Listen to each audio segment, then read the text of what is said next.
Hello दोस्तों, investment अब शुरू चैनल में आपका स्वागत है। तो आज हम लोग बात करने वाले हैं निफ्टी 50 के एनालिसिस के बारे में और साथ में देखेंगे कौन से हैं स्ट्रॉन्ग सेक्टर्स। पिछले हफ्ते हमने निफ्टी 50 के बारे में क्या बात की थी और निफ्टी ने किस तरह से परफॉर्म किया है। तो भाई निफ्टी में फ्राइडे को तो बहुत ही बड़ा ब्लड बाथ हुआ था और इस एरिया में अब हम जूम कर लेते हैं और यहाँ पर देख लेते हैं कि कितनी बड़ी एक बेरिश कैंडल बनी है। कैंडल बनने का मेजर जो कारण बताया जा रहा है वो ये है कि जो हिंडनबर्ग ने जो रिपोर्ट निकाली है अदानी ग्रुप के ऊपर, उसकी वजह से मार्केट में ये मेजर करेक्शन आ रही है। और जो रिपोर्ट है उसमें उन्होंने इस तरीके के कई सारे क्लेम्स किए हैं कि भाई कंपनी की वैल्यूएशंस बहुत ज़्यादा हाई हैं, कंपनी के ऊपर डेट बहुत ज़्यादा है और इस तरह की चीज़ें। तो अब इसको हमें किस तरह से लेना चाहिए? ये जो रिपोर्ट आ रही है, क्या ये पूरी इंडियन मार्केट में क्रैश ला सकती है या कोई बहुत बड़ी करेक्शन ला सकती है? क्योंकि हम तो रैली की उम्मीद लगा के बैठे थे कि यहाँ से एक बहुत बड़ी रैली आ सकती है, लेकिन रिपोर्ट्स को देख कर के ऐसा लग रहा है कि क्या पता कोई बहुत बड़ा क्रैश आ जाए। तो भई देखिए, अब किसी तरह का बहुत बड़ा फाइनेंशियल स्कैम हो जाए या किसी तरीके का बहुत बड़ा फ्रॉड हो जाए, उसके बारे में तो हम कभी भी श्योर नहीं हो सकते हैं। वो तो हमेशा सरप्राइज़ ही रहता है। लेकिन रिपोर्ट में अगर आप देखेंगे, मैक्सिमम जो चीज़ें बताई गई हैं वो एक्चुअली हमें पहले से पता थी। अगर आप देखेंगे कि कंपनी की वैल्यूएशन बहुत ज़्यादा हाई है, तो अदानी ग्रुप्स के सारे स्टॉक्स की वैल्यूएशन बहुत हाई है, ये सबको पहले से पता था। कंपनी के ऊपर डेट बहुत ज़्यादा है, तो ये वाली इन्फॉर्मेशन भी पहले से ही पता थी। तो ओवरऑल कोई बहुत ज़्यादा नई चीज़ नहीं पता चली है उस वाली रिपोर्ट में, लेकिन स्टॉक्स ने रिएक्ट किया है।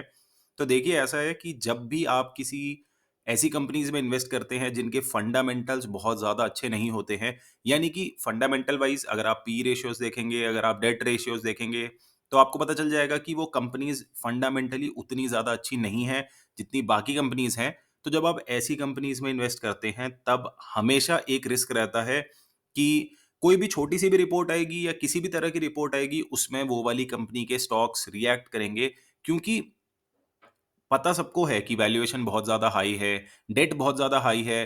वो रिपोर्ट जो होती हैं, वो केवल एक कैटलिस्ट बन जाती हैं, वो केवल एक ऐसा फैक्टर बन जाती हैं, जिसकी वजह से एक्चुअली में करेक्शंस आ जाती हैं। तो मैं ये नहीं कहूँगा कि करेक्शन इस वजह से हुई है क्योंकि रिपोर्ट आई है। देखिए, करेक्शन तो उन स्टॉक्स में एनीवेज़ ड्यू थी, क्योंकि वैल्यूएशन बहुत ज़्यादा महँगी हैं, हमेशा से ही बहुत ज़्यादा महँगी हैं और इस तरह के स्टॉक्स के बारे में तो हम वैसे भी ज़्यादा बात नहीं करते हैं। लेकिन हमारा मेन काम क्या है? हमारा मेन काम ये है कि अब अदानी ग्रुप के स्टॉक्स गिर रहे हैं या चाहे कुछ भी गिर रहा हो, और बैंक्स भी बहुत ज़्यादा गिरे हैं इस वाले हफ्ते में, क्योंकि अगर किसी भी तरह का स्कैम होता है या फ्रॉड होता है, तो उसमें बैंक्स पे बहुत ज़्यादा असर पड़ता है। तो हमें क्या करना है निफ्टी 50 के एनालिसिस में या बैंक्स के एनालिसिस में, क्योंकि बैंक हमारे एक स्ट्रॉन्ग सेक्टर्स में भी है।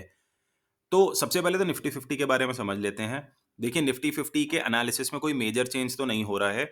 यहाँ पर जो पोटेंशियल बाय ज़ोन था 17,400 से 17,300 के आसपास, वो अभी भी रहने वाला है।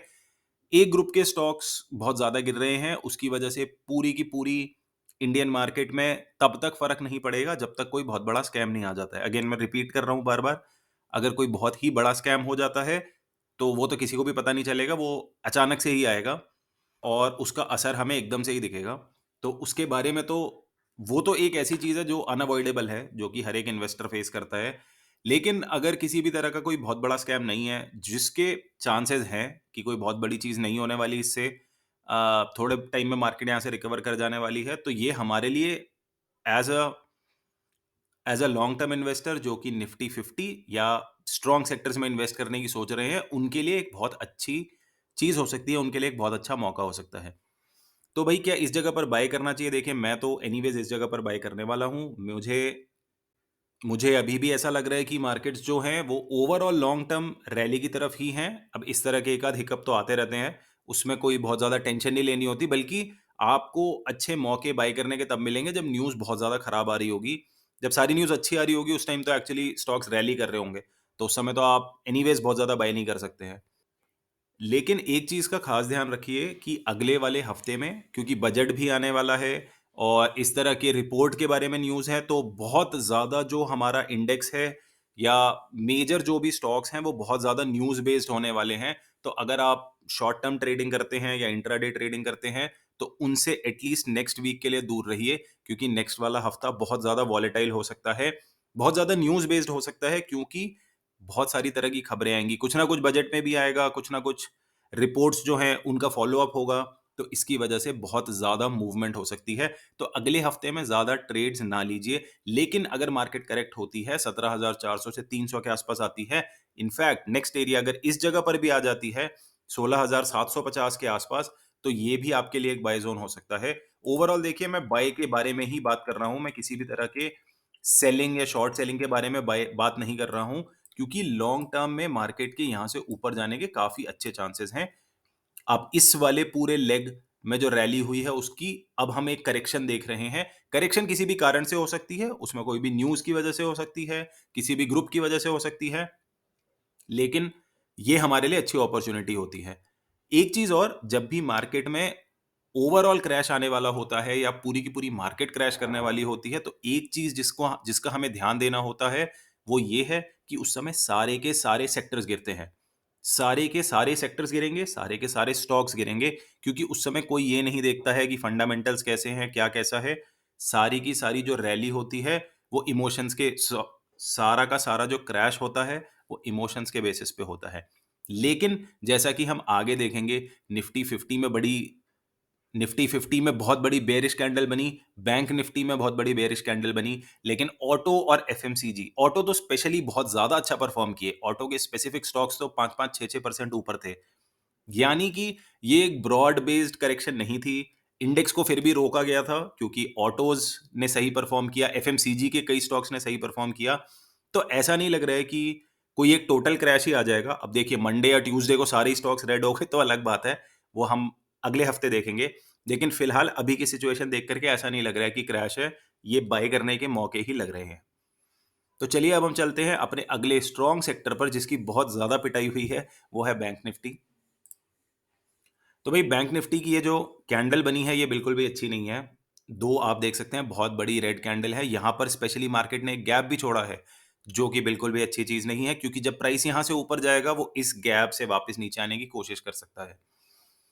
तो बैंक निफ्टी में भाई हमें क्या करना चाहिए? देखिए, ओवरऑल अगर आप लॉन्ग टर्म में बैंक निफ्टी में इन्वेस्ट करना चाहते हैं, तो मुझे नहीं लगता कि इसमें किसी तरह की परेशानी है।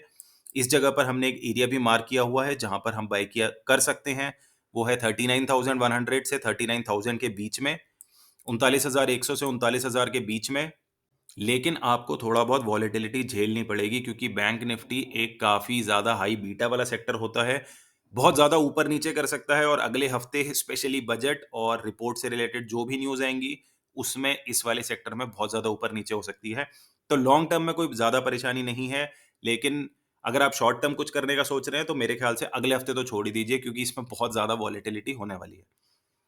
अब हम चलते हैं अपने अगले स्ट्रॉन्ग सेक्टर की तरफ, जो कि है निफ्टी ऑटो, जिसने कि एक्चुअली सबसे अच्छा परफॉर्म किया है फ्राइडे को।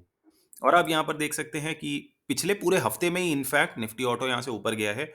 इसके बारे में हमने बात की थी इस जोन में 12,650 के आसपास, और इस वाले जोन में 12,350 के आसपास हम लोग बायर्स थे। यहाँ पर हमें ऐसा लग रहा था कि भाई यहाँ से निफ्टी ऑटो स्पेशली, क्योंकि ये तो मल्टी ईयर रैली की तरफ जा सकते हैं, नेक्स्ट 2 to 3 ईयर्स वाली रैली की तरफ जा सकते हैं, और इन्होंने मार्केट को ओवरऑल स्टेबल रखा था। अदरवाइज तो सारे मेजर स्टॉक्स जो थे वो सारे के सारे गिर ही रहे थे।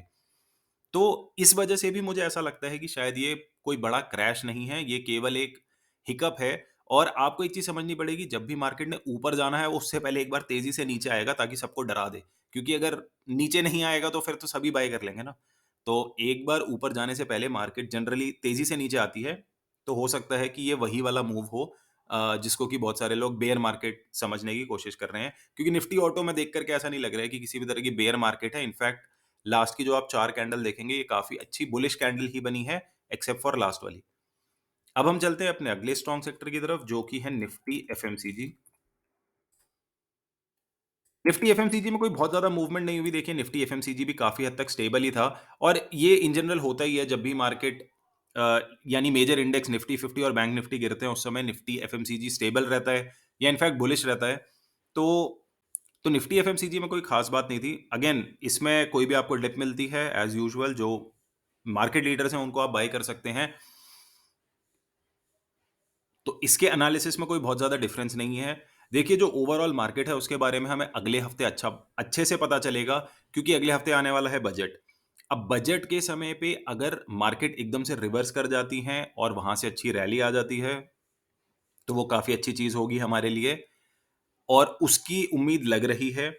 लेकिन अगर मान लीजिए कि मार्केट कंटिन्यूअसली गिर रही है और सारे के सारे सेक्टर्स रेड हो जाते हैं, तो वो एक कंसर्न हो सकता है, क्योंकि वहां पर देखिए बैकग्राउंड में जो स्मार्ट प्लेयर्स होते हैं, अगर कोई स्कैम हुआ होगा उनको ऑलरेडी पता चल जाएगा, लेकिन वो हमें चार्ट में दिखेगा।